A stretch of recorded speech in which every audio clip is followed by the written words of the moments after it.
बाहर मौसम एकदम पागल हो चुका था। जबरदस्त तूफान और भारी बारिश। उसी सन्नाटे में ग्रैंड सियोन का महल खड़ा था। अंदर एक धुंधले से कमरे में खिड़की की मध्यम रोशनी के पास एक छोटा सा बच्चा अपने पालने में सुकून से सो रहा था। उसे रत्ती भर भी अंदाजा नहीं था कि उसकी किस्मत क्या खेल खेलने वाली है। तभी एक सख्त चेहरा और सुनहरे बालों वाला आदमी, जो नरेटर का बाप था, पालने के पास आकर खड़ा हो गया। उसने उस मासूम छोटे से बच्चे को देखा और बड़ी नफरत से उसे कुछ बहुत ही घटिया लफ्जों से पुकारा। नरेटर बताता है कि उसकी सबसे बड़ी बदकिस्मती बस इतनी थी कि वो ठीक उसी वक्त पैदा हुआ जब एक दूसरा बच्चा पैदा हुआ था। वो दूसरा बच्चा था काजिन, जिसे स्वॉर्ड गॉड काशक का आशीर्वाद मिला था। जबरदस्त बॉडी और गजब का टैलेंट। दूसरी तरफ नरेटर की थकी हारी मां एक मामूली से बिस्तर पर उसे गोद में लिए बैठी थी। वो बड़े दुख के साथ अपने बच्चे को देख रही थी और सोच रही थी, काश ये बच्चा काजिन होता। नरेटर को बाद में समझ आया कि उसके माँ बाप उससे इतनी नफरत क्यों करते थे। वजह, वो बिना राइट आर्म यानी दाहिने हाथ के पैदा हुआ था। उसकी माँ हर रात उसे अंधेरे में सीने से लगाती और बड़ी ठंडी आवाज में पूछती, बेटा, क्या तुम बस मर नहीं सकते? वो छोटा सा बच्चा, जिसे सब समझ आ रहा था, मन ही मन अपनी माँ से माफी मांगता, पर साथ ही ये भी कहता कि उसे अभी मरना नहीं है। उसे याद आता है कि पैदा होने से पहले ही उसके बाप को उससे कितनी उम्मीदें थीं। उसके बाप ने माँ से कहा था कि ये बच्चा उनके परिवार की आखिरी उम्मीद होगा और अपने भाई के बेटे यानी काजिन को भी पीछे छोड़ देगा। पर बेचारा बाप, उसे लगा था कि उसका बेटा काजिन को हराएगा, पर उसे मिला क्या? एक हाथ वाला गॉडलेस कलंक। वसंत का खूबसूरत दिन आया। बाग में नौकरानियां और बच्चे मस्ती कर रहे थे। सब नन्हे मास्टर काजिन के पीछे पागल थे, जो डगमगाते कदमों से उनकी तरफ चल रहा था। उसकी मुस्कुराहट ऐसी थी कि नौकरानियां उसे एंजल बुलाती थीं। वहीं एक पेड़ के पीछे खड़ी होकर नरेटर की मां ये सब जल भुन कर देख रही थी। उसने कड़वाहट से सोचा कि काजिन तो चलने भी लगा और उसका अपना बच्चा, वो अभी भी घास पर पड़ा रो रहा था। वो सोचती, ये इतना सुस्त क्यों है?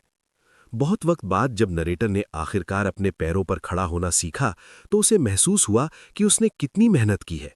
पर उधर उसकी माँ, वो बस शराब के नशे में डूबी हुई, बस यही रोना रोती रहती कि वहां काजिन ने हाथ में ब्लेड थाम ली है और यहां तेरा ये सब करना बेकार है। जब नरेटर ने पहली बार एक कच्ची सी तलवार पकड़ी, तब तक काजिन माना महसूस करने लगा था और सैमियन स्वॉर्ड स्टाइल की ट्रेनिंग ले रहा था। नरेटर के मन में काजिन के लिए नफरत भी थी और एक तरह की इज्जत भी। सर्दियों का वक्त था, बर्फबारी हो रही थी और एक कैरेज नरेटर को उसकी नई तकदीर की तरफ ले जा रही थी। जब वो सिर्फ 7 साल का था, उसे काजिन के अटेंडेंट के तौर पर भेज दिया गया। बाहर की दुनिया को तो यही कहा गया कि वो काजिन का भाई और दोस्त बनकर जा रहा है, पर सच तो ये था कि उसके माँ बाप ने उसे 3,000 लीन में बेच दिया था। बरसों बाद नरेटर खून से लथपथ है। उसकी सांसें फूल रही हैं, जैसे उसे बहुत बेरहमी से पीटा गया हो। उसे बर्फ के बीच एक खंभे से बांध दिया गया है। जवान हो चुका काजिन उसके पास आता है और उसका मजाक उड़ाते हुए हंसता है। उसे अनप्रेसिडेंटेड लूजर कहकर बुलाता है। तभी सड़ाक, कोड़े की एक जोरदार मार नरेटर के शरीर पर पड़ती है। काजिन उसे हमेशा से नापसंद करता था और अपना सारा गुस्सा उसी पर निकालता था। नरेटर अपनी आंखों में आंसू नहीं आने देता, पर इसलिए नहीं क्योंकि उसे दर्द नहीं हो रहा, बल्कि इसलिए क्योंकि उसके अंदर अब कुछ और ही सुलग रहा है। सबसे ज्यादा जो बात चुभती थी, वो ये कि पास खड़े नाइट्स मुस्कुरा रहे थे और इस जुल्म को देखकर भी अनदेखा कर रहे थे।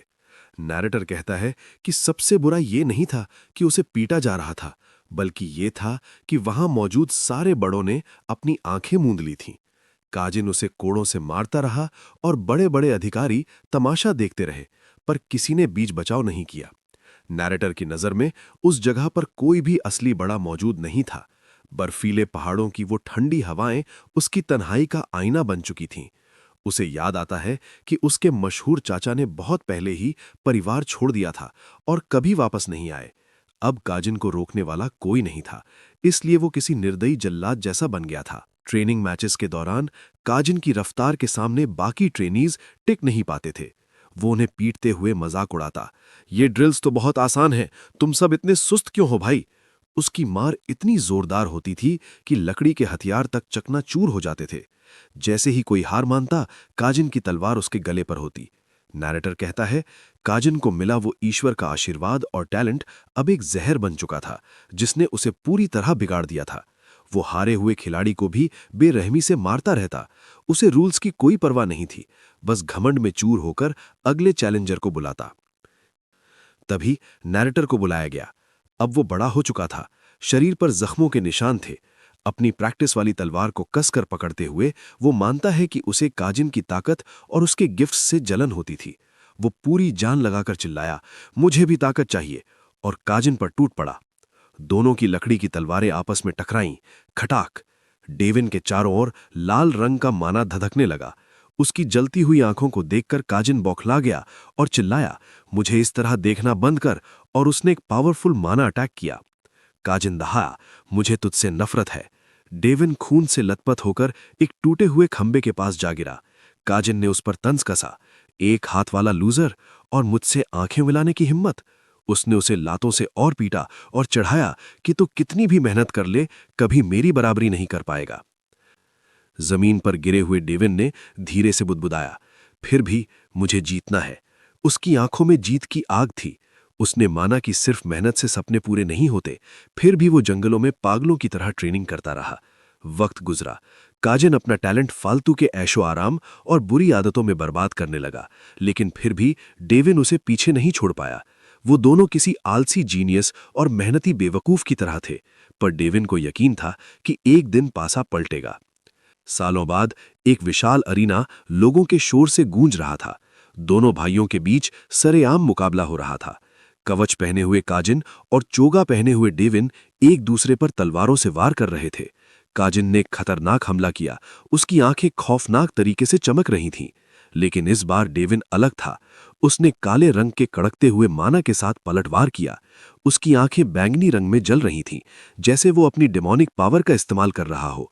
उसने ऊपर से एक जोरदार हमला किया, जिससे एक जबरदस्त धमाका हुआ। उस झटके से काजिन को पीछे हटना पड़ा। काजिन की आंखों के सामने धुंध छा गई। उसे कुछ समझ नहीं आ रहा था। तभी अचानक आसमान से डेविन एक काले धूमकेतु की तरह उस पर झपटा। डेविन का चेहरा साए में छिपा था और वो किसी यमराज की तरह आखिरी वार करने के लिए तैयार था। दोनों के बीच एक जबरदस्त टक्कर हुई, जैसे आसमान से बिजली गिरी हो। तभी कोई चिल्लाया, काजिन! पूरे अरीना में एक भयानक बैंगनी धमाका हुआ, जिससे दर्शकों के बैठने की जगह तक हिल गई। लोग फटी आंखों से देखते रह गए। किसी के पास बोलने के लिए शब्द नहीं थे। भीड़ में से आवाजें आने लगीं, विश्वास नहीं होता, एक हाथ वाले डेविन ने स्टॉर्म स्वॉर्ड काजिन को हरा दिया। डेविन, जो बड़ी मुश्किल से अपने पैरों पर खड़ा था, उसने याद किया कि आज से पहले वो आधिकारिक तौर पर 21 बार काजिन से लड़ा था और हर बार हारा था। आज 29 साल की उम्र में आखिरकार उसने अपने जन्म जन्म के दुश्मन को धूल चटा दी थी। उसे वो दिन याद आए जब लोग उसे बेवकूफ और बिना टैलेंट वाला लूजर कहकर उसका मजाक उड़ाते थे। पर आज वो विजेता था। स्टेडियम डेविन के नाम से गूंज उठा। डेविन ने अपनी तलवार काजिन की गर्दन पर टिका दी और पूछा, तुझे क्या लगा था तू कब तक मुझसे ज्यादा ताकतवर बना रहेगा? काजिन पसीने से तरबतर और पागलों की तरह चीखने लगा, मैं तुझ जैसे लूजर से हारना कभी स्वीकार नहीं कर सकता। डेविन को फिर से अपनी मां की वो कड़वी बातें याद आईं। काश तू काजिन होता।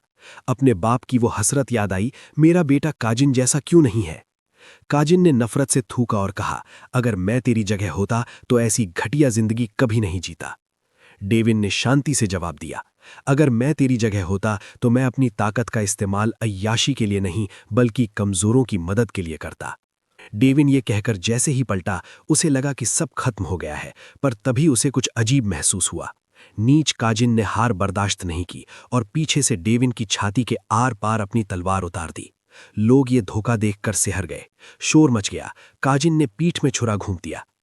खून की उल्टियां करते हुए डेविन ने कड़वाहट से कहा, तू हारने के बाद भी कितना गिरा हुआ और नीच है काजिन। दर्द इतना था कि डेविन समझ गया कि ये घाव जानलेवा है। उसने गौर किया कि वो तलवार साधारण नहीं थी, वो समायोन खानदान की पवित्र तलवार थी, एंटी डीमन मैना से भरी हुई। अब कोई चमत्कार ही उसे बचा सकता था। फिर भी एक खून से सनी मुस्कान के साथ डेविन बोला, इतिहास अब तुझे ही असली लूजर के तौर पर याद रखेगा। जब डेविन की आंख खुली तो वो एक अंधेरी काल कोठरी में था, जहां मशालें जल रही थीं। वो एक कुर्सी से बंधा हुआ था, जख्मी और बेहाल। उसे लगा शायद वो मर चुका है। उसने सोचा, क्या ये नरक है? तभी एक विशालकाय जल्लाद जैसा नकाबपोश आदमी सामने आया और डरावनी आवाज में बोला, नरक। उसने डेविन को बताया कि तू खुशकिस्मत है कि मशहूर सेंट राइला उस वक्त अरीना में मौजूद थीं। डेविन हैरान रह गया। जल्लाद ने आगे बताया कि उस नेक सेंट ने अपनी शक्तियों से डेविन के उस गंदे और मरते हुए शरीर को ठीक कर दिया। डेविन को समझ आया कि वो जिंदा तो है, पर उसका पूरा शरीर टूटा हुआ और बेकार महसूस हो रहा है। तभी उस नकाबपोश ने एक अजीब सवाल पूछा, क्या तूने शैतान के साथ कोई सौदा किया है? डेविन हक्का बक्का रह गया। ये क्या बकवास है? नकाबपोश ने जोर देते हुए कहा, तो जैसे मामूली इंसान के लिए काजिन को हराना बिना शैतान की मदद के मुमकिन नहीं है। और सुन, तेरे माँ बाप ने भी मान लिया है कि तूने शैतान से हाथ मिलाया है। डेविन की आंखों के सामने उसके माता पिता का चेहरा घूम गया, वही चेहरा जिन्होंने उसे एक बार फिर मौत के मुंह में धकेल दिया था। वो कड़वाहट से हंसा और बोला, तो अब ये खेल चल रहा है। जल्लाद ने इल्जाम लगाया कि डेविन के घर से काला जादू करने का सामान मिला है और उस पर 300 बच्चों की बलि देने का झूठा आरोप लगा दिया गया। उसने बड़े गर्व से कहा, काजिन ने तो समायन खानदान की इज्जत बचाने के लिए तुझे पीठ में छुरा घोंपा था। वो तो एक ट्रैजिक हीरो है जिसने भारी मन से अपने भाई पर वार किया। डेविन सब समझ गया। उसने मैदान में काजिन को तो हरा दिया था, पर वो पूरे समायन खानदान से हार गया था। सजा सुनाई गई। डेविन के शरीर का सारा माना हमेशा के लिए सील कर दिया जाएगा और वो पूरी जिंदगी काल कोठरी में सड़ेगा। उसके शरीर की नसें, टेंडन्स काट दी गईं और भारी जंजीरों से बांधकर उसे कचरे की तरह जेल के एक कोने में फेंक दिया गया। जिंदगी और मौत के बीच वक्त बीतता गया। एक दिन काजिन खुद उस काल कोठरी में आया। उसकी क्रूर मुस्कान अभी भी वैसी ही थी। उसने डेविन की बेबसी का मजाक उड़ाते हुए कहा, वाह, ये हालत तुझ पर बहुत फब रही है। काजिन ने शेखी बघारते हुए बताया कि अब दुनिया उसे स्वॉर्ड एम्परर, तलवारों का शहंशाह मानती है। उसने झुककर डेविन के कान में कहा, शुक्रिया मेरे भाई, तेरी इस कुर्बानी ने ही तो मुझे इतना बड़ा स्टार बनाया है। काजिन के जाने के बाद डेविन का खाना पीना भी बंद कर दिया गया। सालों बीत गए। अब डेविन के बाल बढ़ चुके थे, हड्डियां निकल आई थीं। भूख और तड़प इतनी ज्यादा थी कि उसने भूख मिटाने के लिए अपने ही हाथ को दांतों से काट लिया। अपने हाथ पर खून के निशान देखकर उसने सोचा, काश मैं उसी दिन मर जाता जब मैंने काजिन को हराया था। कम से कम वो एक इज्जत की मौत तो होती। ठंडे फर्श पर पड़े पड़े उसे मौत करीब महसूस होने लगी। उसने सोचा, क्या होता अगर मैं बिना दाहिने हाथ के पैदा ना हुआ होता? क्या होता अगर मेरे माँ बाप मुझे प्यार करते? मरते हुए उसने सपना देखा कि उसकी माँ उसे गले लगा रही है, पर आखिरी वक्त में भी उसके अंदर से एक ही आवाज आई, मुझे मरना नहीं है, मुझे जीना है। अंधेरे में पानी की एक बूंद गिरी। सन्नाटे को चीरती हुई एक रोशनी दिखाई दी। एक रहस्यमयी आवाज गूंजी, तू अभी नहीं मरेगा। उस ठंडी और अंधेरी काल कोठरी के मुकाबले ये जगह किसी जन्नत जैसी थी। ताज़ी हवा और चारों तरफ रोशनी। नैरेटर, जो अब विंसेंट के शरीर में है, उसे लगा कि शायद मरते वक्त भगवान ने उसे ये खूबसूरत सपना तोहफे में दिया है। उसे अपनी आंखों पर यकीन नहीं हो रहा था। उसके पास उसका दाहिना हाथ वापस आ गया था। तभी वो सुनहरा आदमी गुस्से में चिल्लाने लगा। उसने विंसेंट का हाथ जोर से पकड़ा और उसे अपनी माना की शक्ति से दर्द देने लगा। विंसेंट को तुरंत समझ आ गया कि ये एक माना बेस्ड हमला है। विंसेंट के चारों तरफ नीली ऊर्जा चमकने लगी। उसे अपनी पिछली जिंदगी की वो सारी तकनीकें याद आ गईं। उसने उस आदमी का हाथ पकड़ा और अपनी शक्ति का इस्तेमाल करके उसे झटके से पीछे धकेल दिया। वो आदमी हवा में उड़ता हुआ दूर जा गिरा। विंसेंट खुद हैरान था। सिर्फ एक हल्के से धक्के से ये इतनी दूर जा गिरा। इसका माना कंट्रोल तो अच्छा है, पर शरीर कितना सुस्त है। उसने मजाक उड़ाते हुए और थोड़ा अनजान बनते हुए कहा, अरे सॉरी अंकल, वो गलती से हाथ फिसल गया था। वो आदमी जमीन से उठा, बेइज्जती से लाल पीला हो रहा था। उसने गुस्से में कहा, तू मेन फैमिली का है तो क्या हुआ, इतना घमंड? देख लेना, मेरा बेटा तुझे आने वाली मेन वर्सेस ब्रांच फैमिली की जंग में मसल कर रख देगा। विंसेंट को उस आदमी में अपने पुराने बाप की झलक दिखाई दी। वही जुनून, वही नफरत और अपने बड़े भाई यानी कि चाचा को हराने की सनक। उसे याद आया कि कैसे उसके पिछले बाप ने अपनी अधूरी ख्वाहिशें उस पर थोप दी थीं। वो आदमी वहां से ये धमकी देकर चला गया, मेरी बेइज्जती याद रखना Vincent, assembly of true swords में तेरा हिसाब होगा। उस शानदार कमरे में विंसेंट अकेला खड़ा था। उसने राहत की सांस ली, पर अब उसे शक होने लगा था कि ये सपना नहीं है। तभी उसके सिर में तेज दर्द हुआ और पुरानी यादें किसी फिल्म की तरह चलने लगीं। उसे पता चला कि जिस विंसेंट के शरीर में वो है, उसकी कहानी भी कुछ खास अच्छी नहीं थी। उसकी माँ उसके पैदा होते ही मर गई थी। उसका बाप एडन कागा उसे घास तक नहीं डालता था। घर के नौकर और दूसरे बच्चे उसे बलि का बकरा समझते थे और खूब सताते थे। यहां तक कि उसका सबसे छोटा भाई लुआ भी उसे मारता पीटता था। वो समझ गया कि समयून खानदान का एक हाथ वाला डेविन अब अडीना खानदान के बेकार समझे जाने वाले विंसेंट के रूप में दोबारा पैदा हुआ है। उसे अलमारी में एक पुरानी डायरी मिली। उसे पढ़कर उसका दिल बैठ गया। असली विंसेंट अपनी जिंदगी से नफरत करता था, भाई बहनों से जलता था और रोज मौत की दुआ मांगता था। नैरेटर ने सोचा, शायद ये किस्मत का खेल है। डेविन जीना चाहता था और विंसेंट मरना चाहता था। शायद इसीलिए एक गायब हो गया और दूसरा उसकी जगह आ गया। अभी वो इन ख्यालों में खोया ही था कि उसे कमरे में किसी और की मौजूदगी का एहसास हुआ। उसे लगा कोई फुसफुसाया है। उसने अपनी आवाज को कड़क किया और अंधेरे की तरफ देखकर चिल्लाया, कौन है वहां? सामने आओ। डेविन के चिल्लाते ही एक मजाकिया और तंज भरी आवाज गूंजी। आवाज ने उसे नादान और बेवकूफ कहा। डेविन को लगा शायद कोई शैतान उसे बहका रहा है, पर तभी उस आवाज ने एक बड़ा खुलासा किया, मैं इस शरीर का असली मालिक हूं। डेविन सन्न रह गया। उसके सामने तितलियों से घिरा एक रूहानी साया उभरा।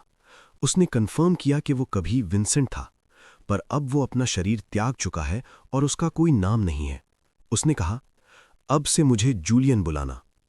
डेविन ने हैरानी से पूछा, तुम तो मर चुके होने चाहिए थे, फिर ये सब क्या है? जूलियन ने मुस्कुराकर जवाब दिया, जो तुम देख रहे हो वो एक डिवाइन रेवलेशन है, ईश्वरीय संदेश। डेविन को याद आया कि ये संदेश सिर्फ उन लोगों को मिलते हैं जिन पर देवताओं की खास कृपा होती है। तो क्या तुम एक देवता हो? जूलियन ने गर्व से कहा, हां, पर अभी मैं सिर्फ एक छोटा मोटा देवता हूं। मुझे असली भगवान बनने के लिए बहुत सारे बड़े कारनामे, अचीवमेंट्स करने होंगे, और मेरा मकसद वही है। डेविन ने काफ कह दिया, देख भाई, तेरी क्या सिचुएशन है उससे मुझे कोई लेना देना नहीं। मुझे नई जिंदगी मिली है और मैं इसे अपनी मर्जी से जीना चाहता हूं, किसी भूत की गुलामी करने के लिए नहीं। जूलियन ने चेतावनी दी, मेरी रूहानी ताकत बहुत कम है। अगर मैं पूरी तरह गायब हो गया तो तेरा ये उधार का शरीर भी दम तोड़ देगा। डेविन को लगा ये महज एक खोखली धमकी है। उसने अपने शरीर को देखते हुए कहा, यह शरीर तो एकदम तंदुरुस्त लग रहा है, ये इतनी जल्दी नहीं मरने वाला। पर तभी कुछ ऐसा हुआ जिसने डेविन को खौफ से भर दिया।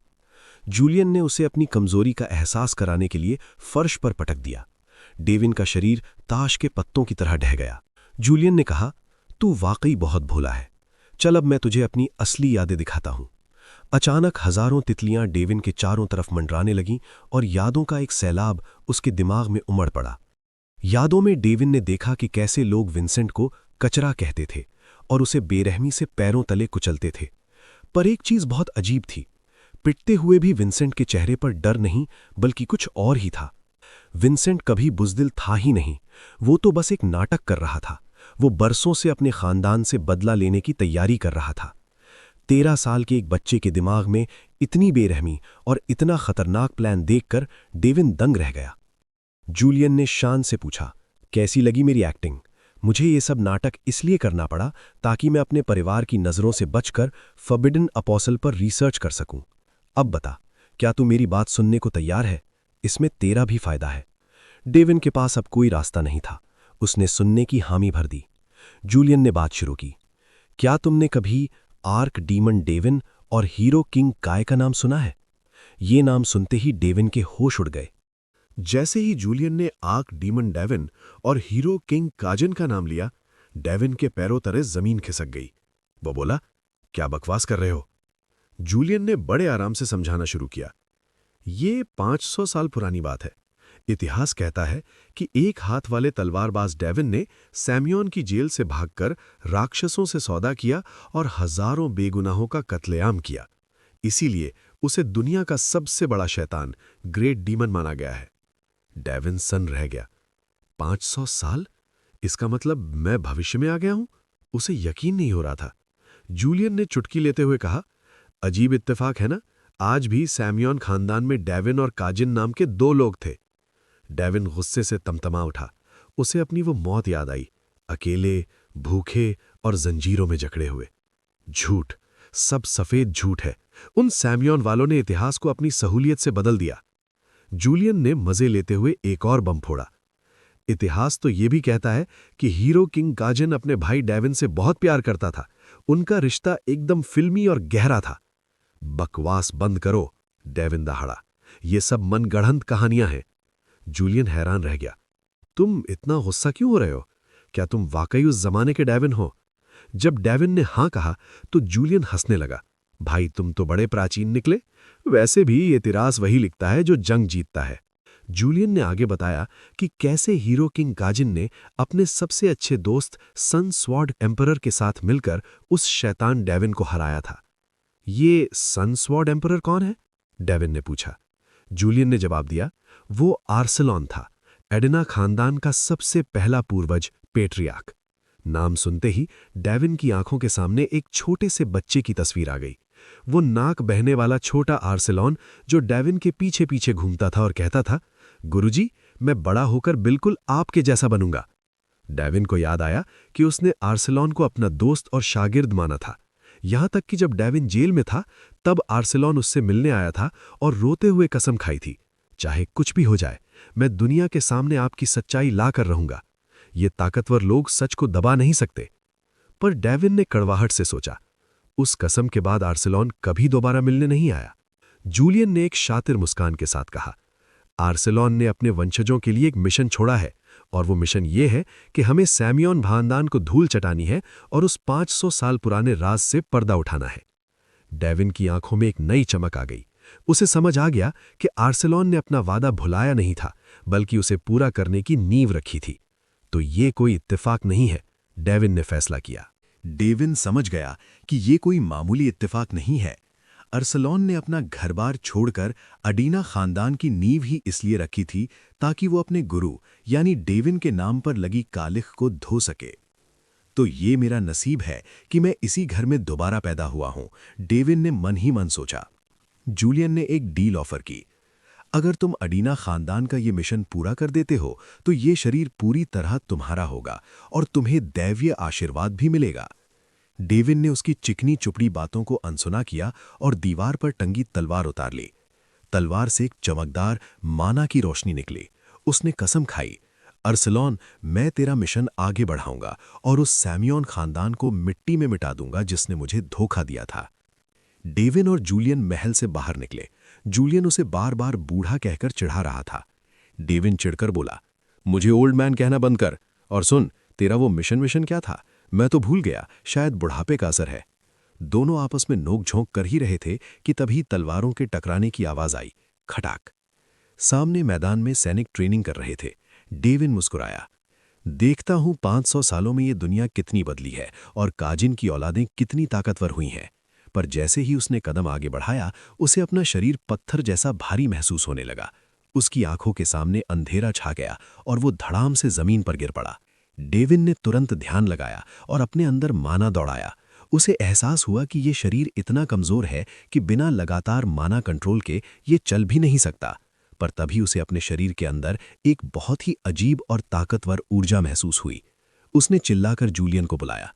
जूलियन पजामे में जम्हाई लेते हुए आया। क्या हुआ भाई, अब क्या आफत आ गई?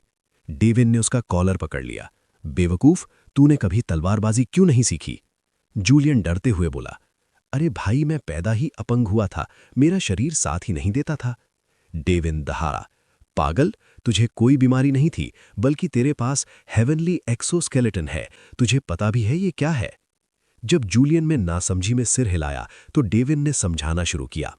आम इंसान अपना माना सिर्फ अपने दिल में जमा करता है, पर जिसके पास ये हेवनली एक्सोस्केलेटन होता है वो अपनी हड्डियों के अंदर भी माना स्टोर कर सकता है।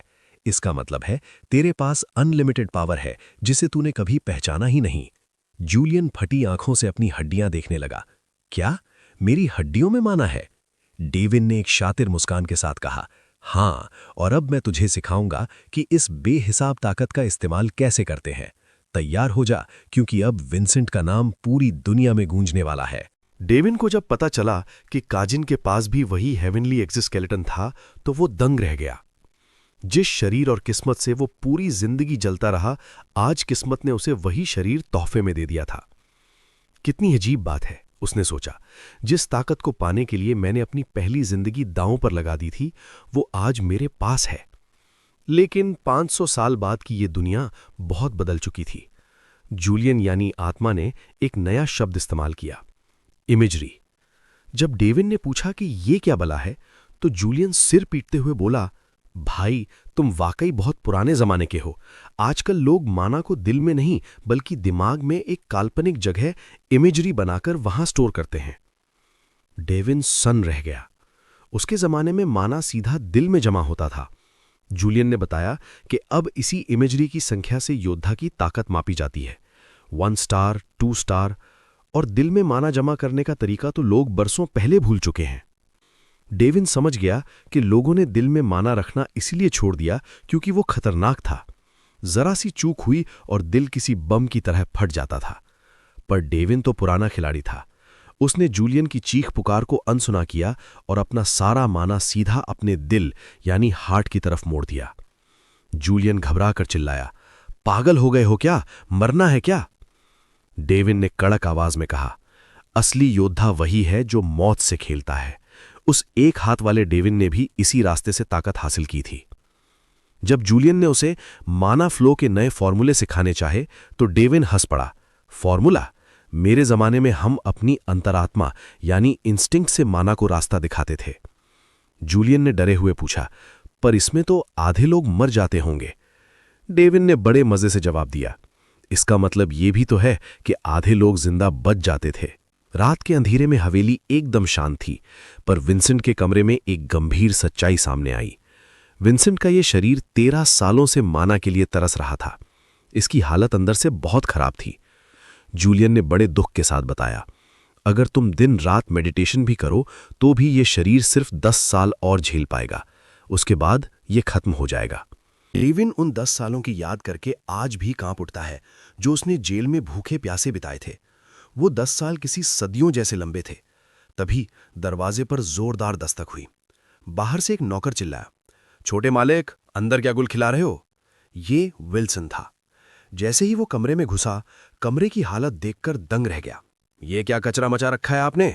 उसने बड़े बदतमीज लहजे में पूछा। विल्सन यानी डेविन धीरे से खड़ा हुआ। उसने अपनी यादों में टटोला, यही वो शख्स था जिसे असली विंसेंट 3 साल के अंदर जान से मारना चाहता था। डेविन ने सोचा, अब ज्यादा सोचने का वक्त नहीं है, सीधा एक्शन लेने का वक्त है।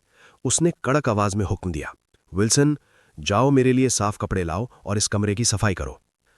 विल्सन हक्का बक्का रह गया। ये वही डरपोक लड़का था। उसने शक जताते हुए पूछा, क्या आप पागल हो गए हैं या कोई काला जादू सीख रहे हैं? मैं आपकी रिपोर्ट बड़े अधिकारियों से कर दूंगा। विंसेंट हंसा और बोला, विल्सन, तुम्हारी जुबान तो तमीज वाली है पर हरकतें बिल्कुल जाहिलों जैसी। तुम एक नौकर हो और मैं तुम्हारा मालिक। सफाई करना और मेरी सेवा करना तुम्हारा काम है, चाहे काम आज थोड़ा ज्यादा ही क्यों ना हो। जब विल्सन ने साफ मना कर दिया तो विंसेंट ने एक चाल चली। उसने शांति से कहा, ठीक है, अगर तुम नहीं करोगे तो मैं खुद ग्रैंड चैम्बरलिन यानी बड़े मुंशी के पास जाता हूं और उन्हें बताता हूं कि मेरा नौकर काम करने से इनकार कर रहा है। ये सुनते ही विल्सन के पसीने छूट गए। उसे अपनी नौकरी और खाल बचानी थी। वो तुरंत गिड़गिड़ाते हुए कपड़े लेने भागा और कमरा साफ करने का वादा किया। रास्ते में जाते हुए विल्सन ने मन ही मन सोचा कि शायद इसे यहां जानबूझकर उसे परेशान करने के लिए भेजा गया है। तभी जूलियन यानी आत्मा प्रकट हुआ और बोला, डेविन, तुम्हें पता है, ये विल्सन पहले एक गैंग का मेंबर था और उसने कई लोगों की जान ली है। हमें इससे बचकर रहना चाहिए। विंसेंट जोर से हंसा। जूलियन, असली कातिलों की एक अलग ही ऑरा यानी आभा होती है। इस विल्सन के पास वैसी कोई चमक नहीं है। ये तो बस एक डरपोक इंसान है जो पुरानी कहानियों का सहारा लेकर अपनी हेकड़ी दिखाता है। जब जूलियन ने पूछा कि उसे ये सब कैसे पता, तो विंसेंट ने एक शैतानी मुस्कान के साथ जवाब दिया, क्योंकि मैंने खुद वैसी जिंदगी जी है। जूलियन सिहर उठा। उसे डर लगने लगा कि उसने किसी स्पिरिट किंग को नहीं बल्कि उससे भी किसी बहुत डरावनी चीज को बुला लिया है। थोड़ी देर बाद विल्सन वापस आया। विंसन अब साफ सुथरे कपड़ों में एकदम नया इंसान लग रहा था। विल्सन को लगा कि शायद विंसन फिर से वही पुराना डरपोक लड़का बन गया है, क्योंकि वो अब शांति से बात कर रहा था। पर तभी विंसन ने अपना अगला हुक्म सुनाया, विल्सन, जाओ और मेरे लिए 1 मीटर लंबी एक लकड़ी की तलवार लेकर आओ। विल्सन ने फिर से तेवर दिखाते हुए पूछा, और अगर मैं मना कर दूं तो? विंसन मुस्कुराया और बोला, तो मैं खुद स्टोर रूम चला जाऊंगा।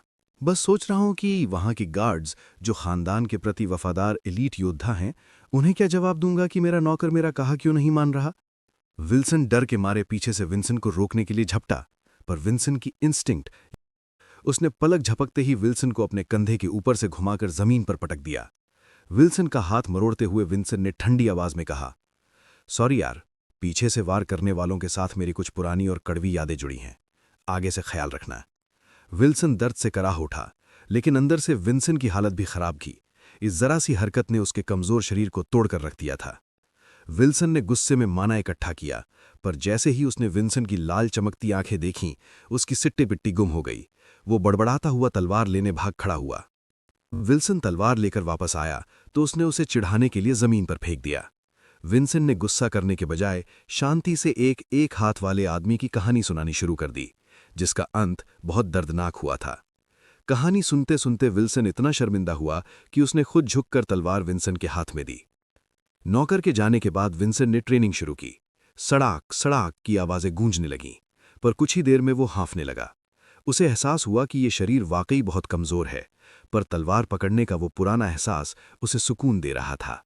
उसने मुस्कुराकर सोचा, मैं पैदा ही एक योद्धा बनने के लिए हुआ हूं। ट्रेनिंग के बीच में ही एक तलवार की जोरदार टक्कर हुई। सामने लाल कवच यानी रेड आर्मर पहने एक सुनहरा लड़का खड़ा था।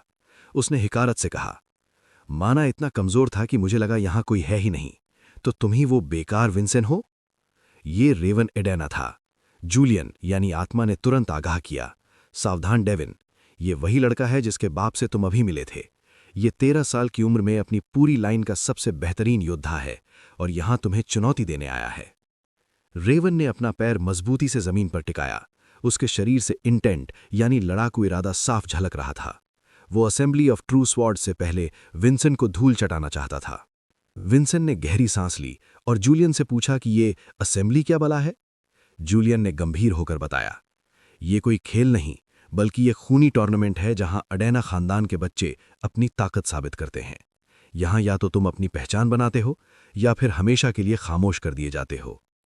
रेवन की आंखों में चमक थी और विंसन की आंखों में 500 साल पुराना तजर्बा। मैदान तैयार था। रेवन ने मजाक उड़ाते हुए कहा, उम्मीद है जब असली तलवारें चलेंगी तो तुम कहीं छिपोगे नहीं?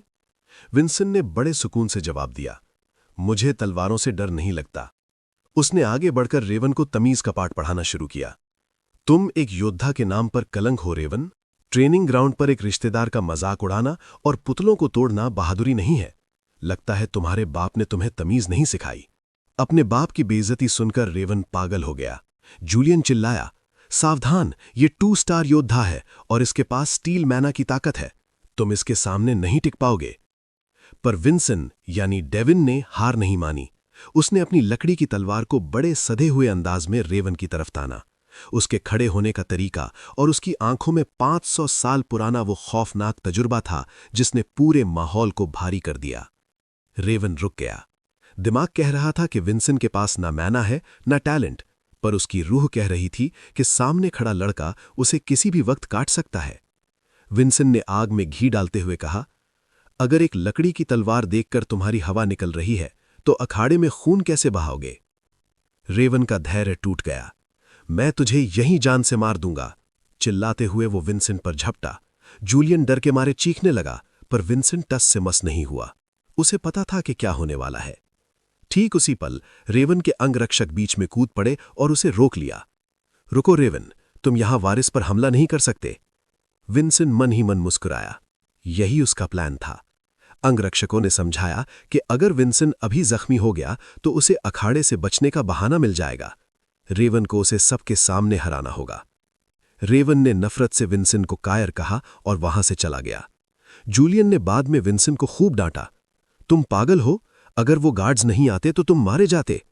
विंसन ने लापरवाही से कहा, मैं बस एक बदतमीज बच्चे को मैनर्स सिखा रहा था। बाद में विंसन इस जमाने के बारे में और जानने के लिए लाइब्रेरी में पन्ने पलटने लगा। जूलियन अभी भी बड़बड़ा रहा था कि उसने किसी स्पिरिट किंग की जगह एक आफत को बुला लिया है। तभी एक किताब के पन्ने पलटते हुए विंसेंट की उंगलियां रुक गईं। उसकी आंखें फटी की फटी रह गईं। उस किताब में एक पोर्ट्रेट बनी थी। वो तस्वीर किसी और की नहीं, बल्कि उसके। जूलियन ने डेविन को इमेज थियरी से आगे बढ़ाकर ब्लेसिंग्स और ट्रेट्स के बारे में बताना शुरू किया।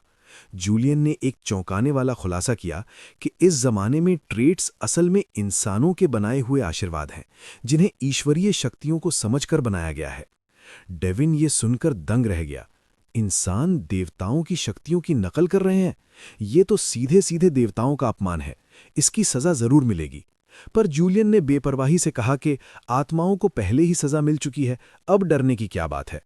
उसने समझाया कि रेविन के पास स्टील मैन नाम का ट्रेट है, जो उसके शरीर को फौलाद जैसा मजबूत बना देता है, और इसकी ताकत जैसे जैसे बढ़ती है, उसका बचाव यानी डिफेंस और हमला और भी घातक होता जाता है। वक्त गुजरा और अकेडमी का मैदान विंसेंट का रोज का ठिकाना बन गया। वो अपनी लकड़ी की तलवार से हवा में जोरदार वार करता रहता। आसपास खड़े लोग उसका मजाक उड़ाते। देखो, बाएं हाथ से तलवार चला रहा है, 2 मिनट में इसकी सांस फूल जाती है, ये क्या खाक योद्धा बनेगा। तभी एक कड़क आवाज गूंजी, जरा संभल कर बात करो। ये व्हाइट स्वॉर्ड यूनिट के वाइस कमांडर मर्लिन थे। मर्लिन को देखकर गार्ड्स के पसीने छूट गए और वो माफी मांगकर वहां से भाग निकले। मर्लिन ने देखा कि विंसेंट बुरी तरह थक चुका है, पर उसकी आंखों में एक अजीब सी चमक है। आम लोगों की नजरों में विंसेंट अडेना खानदान का कलंक था, जो बिना किसी माना के पागलों की तरह तलवार भांज रहा था। जूलियन ने घबरा कर कहा कि उन्हें कहीं अकेले में प्रैक्टिस करनी चाहिए, पर विंसेंट ने साफ मना कर दिया। मेरे पास इतना वक्त नहीं है कि मैं जगह ढूंढने में अपनी ताकत बर्बाद करूं। विंसेंट को याद आया कि जब वो एक हाथ वाला डेविन था, तब भी लोग उस पर ऐसे ही हंसते थे, पर उसने अपनी मेहनत से उन तालियों को जीत में बदल दिया था। मैं ये खेल दोबारा खेलूंगा, उसने खुद से वादा किया। मर्लिन आगे बढ़ा और उसने विंसेंट को एक एडवांस्ड रिकवरी पोशन दी। मर्लिन ने कहा, इसे पियो, ये तुम्हें और कड़ी ट्रेनिंग करने में मदद करेगी। जब विंसेंट ने पूछा कि वो उसकी मदद क्यों कर रहा है, तो मर्लिन ने बड़ी ईमानदारी से जवाब दिया, शुरुआत में मैं भी तुम पर हंसा था, पर तुम्हारी ये तड़प और मेहनत देखकर मेरा मन बदल गया। जो योद्धा इतनी शिद्दत से अपनी मंजिल ढूंढ रहा हो, उसका मजाक उड़ाने वाले खुद मजाक के पात्र हैं। विंसेंट को ये बात छू गई। उसने मन ही मन मर्लिन का नाम याद रखने की कसम खाई। मर्लिन के जाने के बाद उस पोशन की ताकत और अपने पक्के इरादे के साथ विंसेंट दोबारा ट्रेनिंग में जुट गया। अब उसके वार पहले से कहीं ज्यादा मजबूत और तेज थे। धपाधप की आवाजों के साथ उसने प्रैक्टिस डमी के परखच्चे उड़ाने शुरू कर दिए। वो बीच बीच में दवा गटकता और बिना रुके घंटों तक वार करता रहता। उसे पता था कि वक्त कम है और उसे उस स्टील मैन वाले रेविन को अखाड़े में धूल चटानी है। पढ़ाई और ट्रेनिंग के बीच विंसेंट ने खुद को पूरी तरह झोंक दिया था। फुटवर्क की प्रैक्टिस करते हुए उसने अपने शरीर के संतुलन को पहचाना। जैसे ही उसने कूल्हों को घुमाया, उसे महसूस हुआ कि उसके दिल से माना का बहाव तेज हो गया है। विंसेंट की इंद्रियां इतनी तेज हो गईं कि उसे हवा में शक्ति की रेखाएं और बिंदु साफ दिखने लगे। उसने अपनी मानसिक आंखों में एक हाथ वाले डेविन की तकनीक को याद किया और बिजली की फुर्ती से एक वार किया। खटाक! लकड़ी की तलवार ने पुतले के सिर को इतनी सफाई से काटा जैसे वो असली फौलाद की तलवार हो। विंसेंट मुस्कुराया। उसका सिस्टम, उसकी थ्योरी अब मुकम्मल थी। उधर विल्सन का रोना खत्म नहीं हो रहा था। सुबह सुबह की ट्रेनिंग की वजह से उसे जल्दी उठना पड़ता था। उसने बदला लेने के लिए विंसेंट के नाश्ते में से आधा खाना चुरा लिया और बचा कुचा खाना उसके पास ले आया। विंसेंट ने एक नज़र खाने की प्लेट पर डाली, फिर विल्सन के चेहरे पर। विंसेंट ने शांति से कहा, अगर तुम्हें चोरी ही करनी थी तो कम से कम अपने मुंह पर लगा खाना तो पोंछ लेते। विल्सन हक्का बक्का रह गया। अगली बार ये हद पार मत करना। डर के मारे विल्सन फिर से अपनी पुरानी गैंगस्टर वाली कहानियां सुनाने लगा ताकि विंसेंट को डरा सके। विंसेंट ने खाते खाते ही टेलीपैथी के जरिए विल्सन से कहा, डर से राज करना आसान है विल्सन, पर वफादारी उससे नहीं मिलती। मैं अपनी ताकत काबू में रख रहा हूं। फिर उसने अपनी उंगलियों से एक कांटे को मोड़कर दिखाया और याद दिलाया कि अब उसके पास माना आ चुका है। उसने विल्सन को एक विकल्प दिया, या तो डर के मारे गुलाम बने रहो या फिर गर्व से विंसेंट एडेना के साथी बनो। चुनाव तुम्हारा है। विल्सन चुपचाप कमरे से बाहर निकल गया। उसका दिल जोरों से धड़क रहा था। उसे पहली बार विंसेंट के अंदर एक राजा वाली करिश्माई ताकत महसूस हुई। ट्रेनिंग यार्ड में मैर्लिन टहल रहे थे जब उनकी नज़र उस पुतले पर पड़ी जिसका सिर कटा हुआ था, तो उनके कदम ठिठक गए। उन्होंने कटे हुए हिस्से को छू कर देखा। निशान इतना सटीक था जैसे किसी मास्टर तलवारबाज ने किया हो, पर यह तो लकड़ी की तलवार चला रहा था। मैर्लिन दंग रह गए। क्या कोई चंद दिनों में इतना बड़ा सुधार कर सकता है? मैर्लिन ने मन ही मन विंसेंट का नाम दोहराया। अब उनकी दिलचस्पी इस बेकार वारिस में और बढ़ गई थी। कमरे के अंदर जलियन, जो आत्मा थी, देख रही थी कि विल्सन अब कितनी तमीज से विंसेंट के कपड़े तह कर रहा है।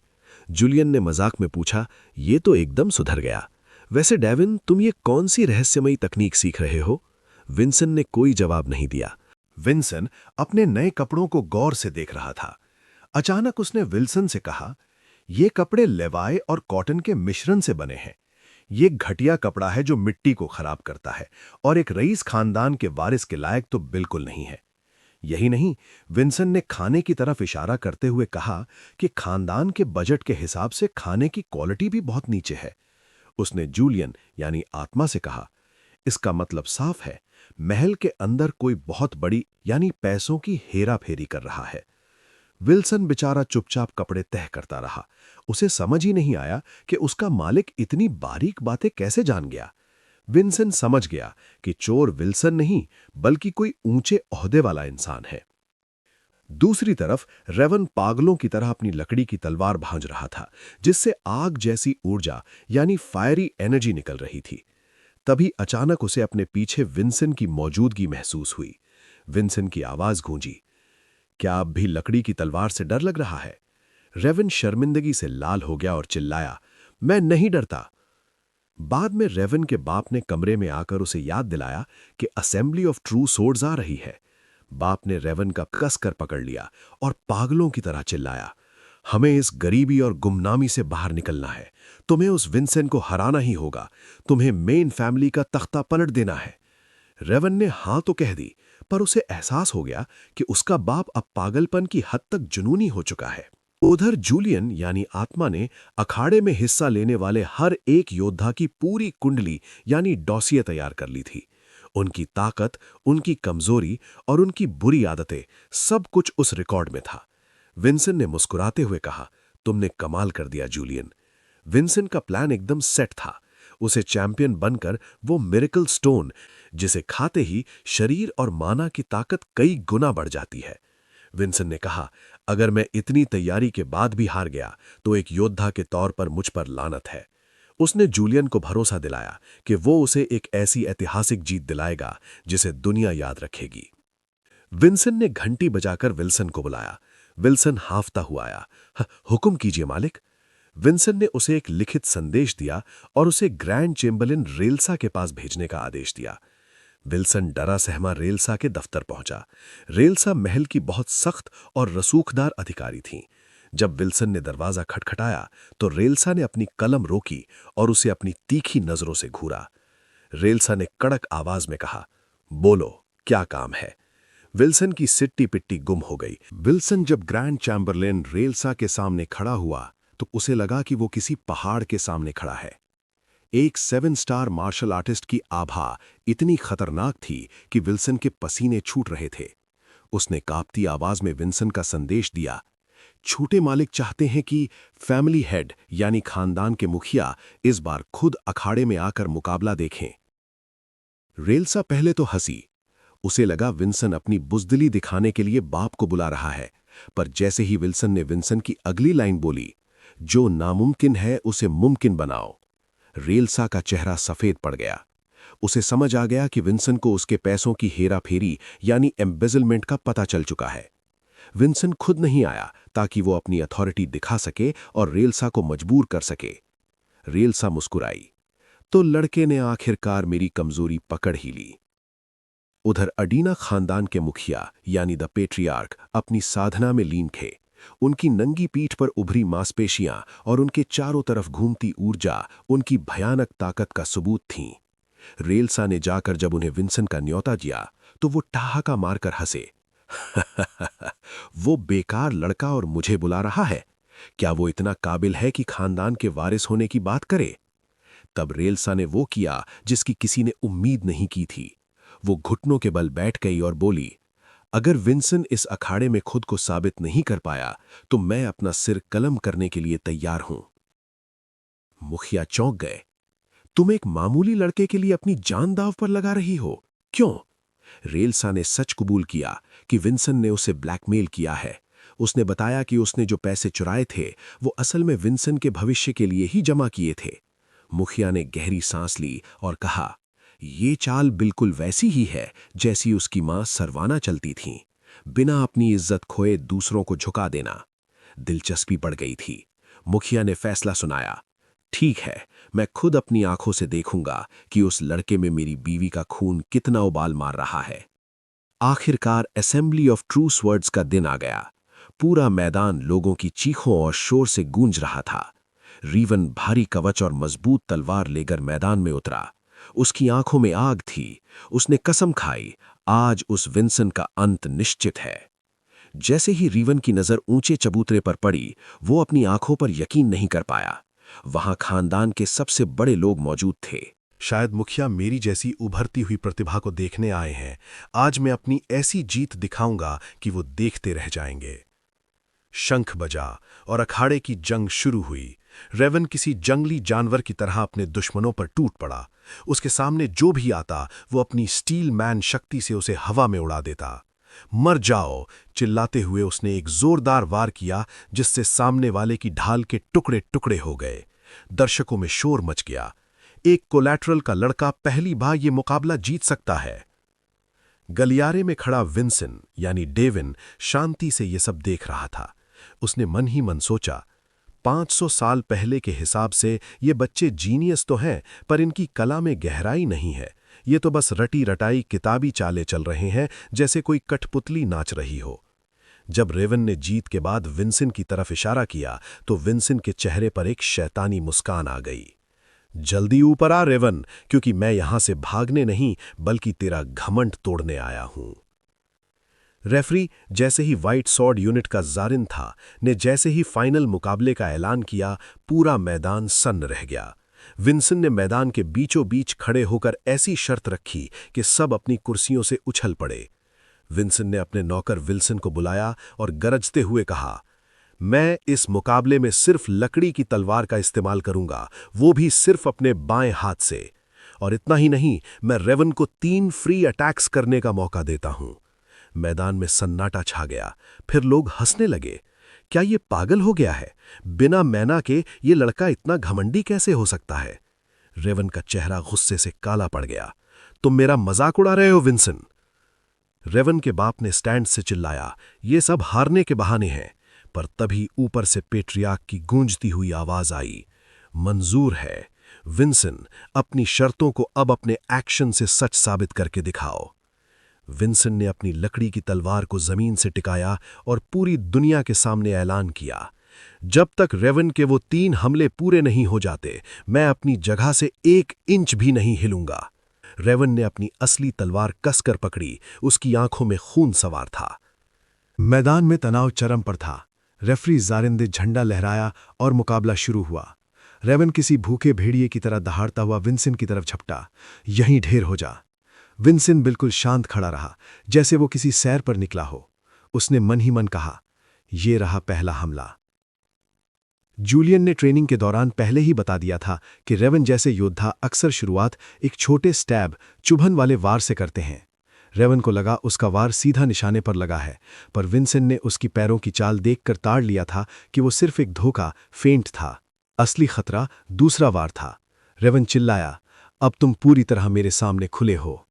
विंसन ने ठंडी नजर से उसे देखा।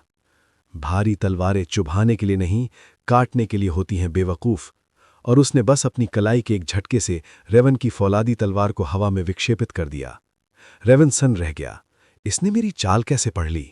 विंसन के चारों ओर एक गहरा साया मंडराने लगा। 2 वार हो गए रेवन, एक और बाकी है। रेवन बौखला गया और अपनी पूरी फायरी एनर्जी के साथ एक आखिरी जोरदार वार किया। पर विंसन उससे भी तेज था।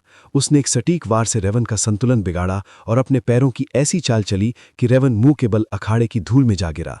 धम की आवाज के साथ रेवन का सिर जमीन से टकराया और वो दर्द से चीख उठा। विंसन उसके ऊपर यवराज की तरह खड़ा हो गया। तीसरा हमला भी खत्म। अब मेरी बारी है। पूरे अखाड़े में सन्नाटा छा गया।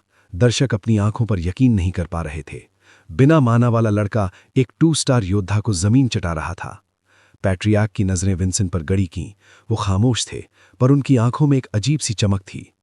रेवन का बाप स्टैंड से पागलों की तरह चिल्लाया, उठो रेवन, हार मत मानो। रेवन घुटनों के बल खड़ा हुआ, पसीने से तरबतर। ये कैसे मुमकिन है? तुम तो माना इस्तेमाल भी नहीं कर सकते। जूलियन ने हवा में तैरते हुए पूछा, डेविन, ये तुमने कैसे किया? विंसेंट ने मन ही मन जवाब दिया, ये बस हैंड कंट्रोल की एक पुरानी तकनीक है। रेवन ने खुद को दिलासा दिया कि विंसेंट ने शायद कोई छोटा मोटा डिवाइन ट्रेट हासिल कर लिया है। उसने हिकारत से कहा, यह मामूली चालाकी तुम्हें बचा नहीं पाएगी, ये बहुत ही शर्मनाक तरीका है। जूलियन ये सुनकर गुस्से से लाल हो गया। विंसेंट ने ठंडी आवाज में कहा, रेवन, तेरी गलतफहमियां अब यहीं खत्म होंगी। रेवन पागलों की तरह चीखा और अपनी पूरी ताकत के साथ आखिरी हमला करने के लिए बढ़ा। जूलियन ने घबराकर विंसेंट को आगाह किया, डेविन, इसे सीधे रोकने की कोशिश मत करना, यह जानलेवा हो सकता है, बचो। पर विंसेंट ने मन ही मन जवाब दिया, मुझे पता है क्या करना है। जैसे ही रेवन की तलवार नीचे गिरी, अखाड़े की जमीन फट गई, पर विंसेंट वहां नहीं था। वो बैंगनी ऊर्जा के एक बवंडर की तरह घूमा। रेवन को बहुत देर से समझ आया कि उसका पूरा शरीर अब हमले के लिए खुला है। विंसेंट ने रेवन के कंधे पर एक गहरा वार किया। रेवन के बाप ने स्टैंड से खुशी से चिल्लाया, देखा, एक मामूली तलवार मेरे बेटे के फौलादी शरीर को छू भी नहीं सकती। पर वो गलत था। विंसेंट जानता था कि उसका शरीर अभी पूरी ताकत झेलने के लायक नहीं है, इसलिए उसने खौफनाक चाल चली। उसने रेवन की अपनी ही ताकत को उसके खिलाफ इस्तेमाल करने का फैसला किया। रेवन ने एक बार फिर दहाड़ते हुए हमला किया, पर इस बार विंसेंट के काउंटर ने उसे हवा में उछाल दिया। हवा में बेबस रेवन को देखकर विंसेंट ने रेफरी एक्सैरिन की आंखों में आंखें डालकर मानसिक संदेश भेजा, एक्सैरिन, अपनी पूरी ताकत लगा देना इस तबाही को रोकने के लिए। एक्सैरिन हक्का बक्का रह गया। उसे समझ नहीं आ रहा था कि उस पर यह मानसिक दबाव कौन बना रहा है। विंसेंट जानता था कि उसके पास अपनी अल्टीमेट स्वॉर्ड स्किल इस्तेमाल करने का सिर्फ एक मौका है, चाहे उसके बाद उसका शरीर ही क्यों न टूट जाए। हवा में तड़पते हुए रेवन ने अपनी तलवार नीचे की ओर घुमाई और विंसेंट को गालियां देने लगा, पर विंसेंट की नजरों में अब सब कुछ साफ था। उसे रेवन की तलवार रेड पाथ और अपनी तलवार ब्लू पाथ साफ दिख रहा था, वो बिंदु जहां ये दोनों टकराने वाले थे।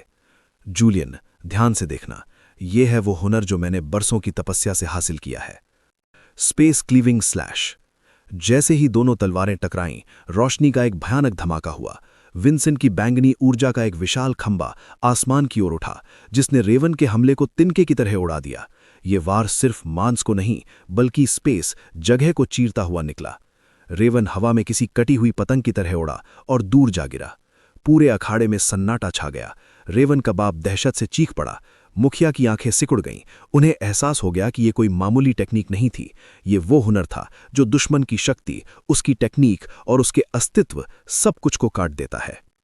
रेवन जमीन पर पड़ा दर्द और खौफ से तड़प रहा था। अचानक उसे एहसास हुआ कि उसका एक हाथ कट कर अलग हो चुका है। वो अपनी कटी हुई बांह को पकड़कर पागलों की तरह चीखने लगा। विंसेंट ने ठंडे खून वाले कातिल की तरह रेफरी से पूछा, क्या मुझे इसकी टांग भी काटनी पड़ेगी तब तुम मुझे विजेता मानोगे? डर के मारे कांपते हुए एक्सैरिन ने तुरंत झंडा उठाया और चिल्लाया, विंसेंट अडेना इस मुकाबले के विजेता हैं। मैदान में अफरा तफरी मच गई। वैद्य और पुजारी रेवन की जान बचाने के लिए दौड़े। मुखिया ने एक्सैरिन को इस तबाही को न रोक पाने के लिए डांटा। जूलियन ने विंसेंट के कान में फुसफुसाया, डेविन, तुम्हारा शरीर अपनी सीमा पार कर चुका है, अब आराम करो। पर विंसेंट के चेहरे पर एक हल्की सी मुस्कान थी। वो अभी गिर नहीं सकता था। उसे अपनी जीत का जश्न पूरी दुनिया के सामने मनाना था। आधी रात का वक्त था। आसमान में चांद चमक रहा था और महल के अंदर एकदम झकाझक लाइटें जल रही थीं। बड़े बड़े रईस और सूरमा वहां जमा थे। बीचों बीच एक सजे हुए डिब्बे में वो मिरेकल स्टोन रखा था जो किसी हीरे की तरह लपक रहा था। मुखिया ने अपनी भारी आवाज में ऐलान किया, सब देख लो, मुसीबतों का सीना चीरकर विंसेंट ने ये बाजी मारी है। ये जादुई पत्थर अब विंसेंट का हुआ। तभी रेवन का बाप पागलों की तरह अंदर घुसा और चिल्लाने लगा, ये नाइंसाफी है, ये धांधली है। इस लड़के ने पक्का कोई काला जादू या टोटका किया है। मेरा बेटा तड़प रहा है और तुम इसे इनाम दे रहे हो। उसी वक्त एक पुजारी दौड़ता हुआ आया। उसके चेहरे पर 12 बज रहे थे। मुखिया ने पूछा, अबे क्या हुआ, सांस तो ले ले। पुजारी ने रोते हुए बताया, हुजूर, गजब हो गया। रेविन का हाथ कटकर अलग तो हो गया था, पर हम उसे वापस जोड़ने की जितनी कोशिश कर रहे हैं वो जुड़ ही नहीं रहा। हमारी सारी हीलिंग पावर, सारा झाड़ फूक फेल हो गया है। ऐसा जख्म आज तक नहीं देखा, लग रहा है जैसे किसी ने रूह ही काट दी हो। रेविन का बाप ये सुनते ही सन रह गया। उसका बेटा अब पूरी जिंदगी एक हाथ वाला बनकर रहेगा। उसने गुस्से में पुजारी की गर्दन पकड़ ली। कैसा पुजारी है बे तू, एक हाथ नहीं जोड़ सकता? वहां खड़े रईस आपस में कानाफूसी करने लगे। भाई, दाल में कुछ काला है। विंसेंट ने पक्का किसी भूत प्रेत की शक्ति इस्तेमाल की है, तभी तो जख्म नहीं भर रहा। विंसेंट बड़े आराम से खड़ा ये सब तमाशा देख रहा था। उसने मुखिया की तरफ देखा।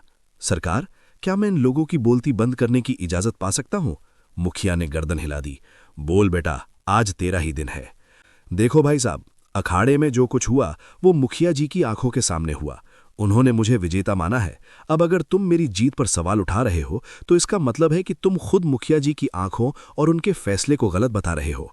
विंसेंट ने सीधा रेविन के बाप चार्ल्स एडिना से पूछा। क्यों चार्ल्स एडिना, क्या तुम्हें लगता है कि तुम्हारी अकल मुखिया जी से तेज चलती है, या तुम ये कहना चाहते हो कि मुखिया जी को काला जादू और असली तलवारबाजी में फर्क नहीं पता? चार्ल्स के मुंह पर जैसे ताला लग गया।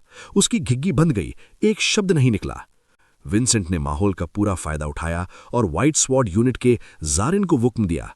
जारिन, इस आदमी को अभी के अभी गिरफ्तार करो। इसने न सिर्फ खानदान के वारिस का अपमान किया है, बल्कि मुखिया जी की अथॉरिटी को भी चुनौती दी है। हॉल में सब हक्के बक्के रह गए जब विंसेंट ने गरजते हुए कहा, जारिन, इस चार्ल्स एडिना को अभी के अभी रस्सियों से जकड़ लो। चार्ल्स तो जैसे पागल ही हो गया, चीखने लगा, तेरी इतनी हिम्मत, तू एक मामूली वारिस होकर मुझे गिरफ्तार करेगा? पर विंसेंट ने ठंडे दिमाग से जवाब दिया, मुखिया जी के फैसले पर उंगली उठाना गद्दारी है, और गद्दारों की जगह सलाखों के पीछे होती है। जारिन ने भी बिना देर किए चार्ल्स को रस्सियों से बांध दिया।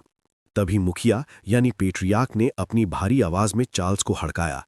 अबे ओ चार्ल्स, विंसेंट का शुक्र मना कि उसने तुझे अभी पकड़वा लिया, वरना अडीना खानदान के कानून के हिसाब से तेरा सिर कलम हो जाता। अब चुपचाप बैठ, वरना हड्डी पसली एक कर दूंगा। चार्ल्स की सिट्टी पिट्टी गुम हो गई, वो भीगी बिल्ली बन गया। उधर रेवन मेज पर लेटा दर्द से तड़प रहा था। पुजारी ने सिर झुकाकर कहा, हुजूर, हाथ नहीं जुड़ पा रहा। अगर कुछ नहीं किया तो ये लड़का हमेशा के लिए अपाहिज हो जाएगा। विंसेंट के कान में जूलियन ने कुछ फुसफुसाया। विंसेंट की आंखों में एक चमक आई। उसने पुजारी से पूछा, अच्छा पंडित जी, ये बताओ कि अगर मैं अपना जीता हुआ मिरेकल स्टोन इसे दे दूं तो क्या इसका हाथ जुड़ जाएगा? पुजारी की आंखें फटी की फटी रह गईं। जी हुजूर, उस जादुई पत्थर में इतनी ताकत तो है। विंसेंट मुस्कुराया, पर यह मुस्कान बहुत जहरीली थी। उसने चार्ल्स की तरफ देखकर कहा, सुनो चार्ल्स, मैंने ही तेरे बेटे का हाथ काटा है और मैं ही इसे ठीक कर सकता हूं, पर हिसाब बराबर होना चाहिए। अगर एक हाथ ठीक करना है तो बदले में एक हाथ की कुर्बानी तो देनी पड़ेगी। विंसेंट ने कड़क आवाज में कहा, अगर तू अपने बेटे से सच्चा प्यार करता है तो अपना दाहिना हाथ काटने के लिए तैयार हो जा, तभी मैं ये कीमती पत्थर रेवन को दूंगा। हॉल में मौजूद बड़े बड़े सूरमा थर थर कांपने लगे। विंसेंट मन ही मन हंसा। साले सब डरपोक, बातें बड़ी बड़ी और जान देने की बारी आई तो पसीने छूट गए। रेवन आंखें खोलकर ये सब देख रहा था, पर कुछ बोल नहीं पा रहा था। चार्ल्स का शरीर कांपने लगा। उसने कांपते हाथों से तलवार उठाई। ठीक है, मैं अपने बेटे के लिए अपना हाथ कुर्बान करूंगा। उसने आंखें बंद की और तलवार अपने हाथ पर चलाने ही वाला था। चार्ल्स ने अपनी पूरी ताकत के साथ तलवार अपने ही हाथ पर चलाई। ले बेटा, तेरे लिए मैं अपाहिज होने को तैयार हूं। पर जैसे ही तलवार मांस को छूने वाली थी, विंसेंट ने इशारा किया। जारिन बिजली की फुर्ती से बीच में कूदा और एक झटके में चार्ल्स की तलवार को दूर हवा में उड़ा दिया। चार्ल्स हांफते हुए जमीन पर गिर पड़ा। उसने देखा उसका हाथ सलामत है। विंसेंट ने एक तिरछी मुस्कान के साथ कहा, बस चार्ल्स, इतना ही देखना था। कम से कम तू अपने बेटे से सच्चा प्यार तो करता है। जारिन ने भी चुटकी ली, अपनी बहादुरी को अगली बार सही जगह इस्तेमाल करना भाई। विंसेंट ने घुटनों के बल बैठकर मुखिया से अपना इनाम मांगा। मुखिया खुश होकर वो चमकता हुआ मिरेकल स्टोन विंसेंट के हाथ में रख दिया। विंसेंट ने बिना एक पल गवाए वो पत्थर पुजारी की तरफ फेंक दिया। पंडित जी, देर मत करो, इस पत्थर से रेवन का हाथ जोड़ो। पुजारी ने देवी गाया का नाम लिया और पत्थर की शक्ति को जगाने के लिए उसे अपने दांतों से फोड़ दिया। रेवन का कटा हुआ हाथ धीरे धीरे उसके शरीर से जुड़ने लगा और जख्म ऐसे गायब हुए जैसे कभी थे ही नहीं। चार्ल्स अपनी आंखों में आंसू लिए अपने बेटे के गले लग गया। बाहर खड़ा विल्सन, वो नौकर, ये सब देख रहा था। उसके रोंगटे खड़े हो गए। भाई, छोटे मालिक तो कतई जहर है, क्या स्वैग है। जब विंसेंट खाना खा रहा था, उसने विल्सन से फिर पूछा, बता, डर या वफादारी? विल्सन ने जोश में आकर चिल्लाया, मालिक, आज से मैं आपका पक्का चेला। वफादारी में जो स्वैग है वो डर में कहां। कमरे के अंदर जूलियन थोड़ा दुखी था। यार डेविन, इतना कीमती पत्थर दान कर दिया, आगे काम आता। पर विंसेंट ने उसे याद दिलाया कि आइडिया उसी का था। जूलियन ने फुसफुसाते हुए कहा, अरे वो तो मैंने सिर्फ माहौल बनाने के लिए बोला था, तूने तो सच में दे दिया। तभी दरवाजे पर दस्तक हुई। पुजारी डोलन, गाया का सेवक, अंदर आया। विंसेंट ने पूछा, पंडित जी, अब क्या रह गया? डोलन ने झुककर प्रणाम किया और अपनी झोली से एक और मिरेकल स्टोन निकालकर विंसेंट के सामने रख दिया। विंसेंट और जूलियन दोनों के होश उड़ गए। डोलन बोला, मालिक, ये पत्थर असल में मुझे इनाम में मिलना था, पर आज आपने मेरी आंखें खोल दी। मैं एक पुजारी होकर पत्थर के लालच में एक जान की कीमत भूल गया था, और आपने निस्वार्थ होकर अपना पत्थर दे दिया। आपकी इस महानता ने मुझे शर्मिंदा कर दिया। ये पत्थर अब आपका है, क्योंकि इसके असली हकदार आप ही हैं। विंसेंट मुस्कुराया। दांव खाली नहीं गया था। एक पत्थर दिया तो बदले में वफादार नौकर, खानदान की इज्जत और एक नया पत्थर, सब वापस मिल गया। पुजारी डोलन ने जाते जाते विंसेंट को सिर्फ वो पत्थर ही नहीं दिया, बल्कि एक स्पेशल प्रिविलेज कार्ड भी थमा दिया। जूलियन तो खुशी से पागल हो गया। अभी डेविन, तुझे पता है ये क्या है? इसका मतलब है कि अब तू मंदिर का वीआईपी बन गया है। अब कोई भी इलाज या मदद तुझे चुटकी बजाते मिलेगी, वो भी मुफ्त। विंसेंट ने बड़े कूल अंदाज में कार्ड जेब में रखा और डोलन को विदा किया। जूलियन अपनी तारीफ सुनकर थोड़ा शर्मा गया, पर फिर उसे एक पुरानी बात याद आई। सुन डेविन, याद है पिछली बार जब अखाड़े में इतनी जबरदस्त जीत हुई थी तो मुखिया जी ने अपनी दूसरी बेटी डिया को डिनर पर बुलाया था? आज 50% चांस है कि तुझे भी बुलावा आए। विंसेंट ने अपनी थकान को झाड़ा और बोला, अगर 1% भी चांस है तो मैं तैयार रहूंगा। तभी नौकर भागता हुआ आया। उसके पैर कांप रहे थे। छोटे मालिक, गजब हो गया, मुखिया जी ने आपको अभी के अभी याद किया है। विंसेंट मुस्कुराया। देखा जूलियन, तैयारी कभी बेकार नहीं जाती। रात के सन्नाटे में विंसेंट सज धजकर महल के गलियारों से गुजर रहा था। तभी उसके सामने उसकी सौतेली माँ वर्सा हाई आकर खड़ी हो गई। पुराने जमाने में इन्हें जायंट कहा जाता था, क्योंकि ये रिटायर्ड मार्शल आर्टिस्ट हैं और पूरे घर को लोहे की मुट्ठी से चलाती हैं। वर्षा ने तिरछी नजरों से विंसेंट को देखा और कहा, अखाड़े में तुमने जो गदर मचाया है उसकी गूंज अभी भी शांत नहीं हुई है। चलो, तुम्हारे पिता इंतजार कर रहे हैं। दोनों मुखिया की उस अंधेरे और डरावने दरबार की तरफ बढ़े। जैसे ही विंसेंट दरबार के अंदर पहुंचा, वहां का माहौल ऐसा था जैसे किसी ने दम घोंट दिया हो। मुखिया अपनी ऊंची गद्दी पर बैठे थे। वर्षा ने विंसेंट को उनके सामने खड़ा किया। मुखिया की आवाज किसी बादल के गरजने जैसी थी, विंसेंट। उन्होंने दोबारा उसका नाम लिया और इस बार अपनी पूरी ऑरा विंसेंट पर छोड़ दी। हवा भारी हो गई। विंसेंट को ऐसा लगा जैसे उसके सीने पर किसी ने पहाड़ रख दिया हो। पर विंसेंट यानी डेविन तो खुद 500 साल पुरानी आग था। उसने अपने शरीर को सीधा किया, अपनी नजरें नहीं झुकाईं और उस खौफनाक दबाव के बीच अडिग खड़ा रहा।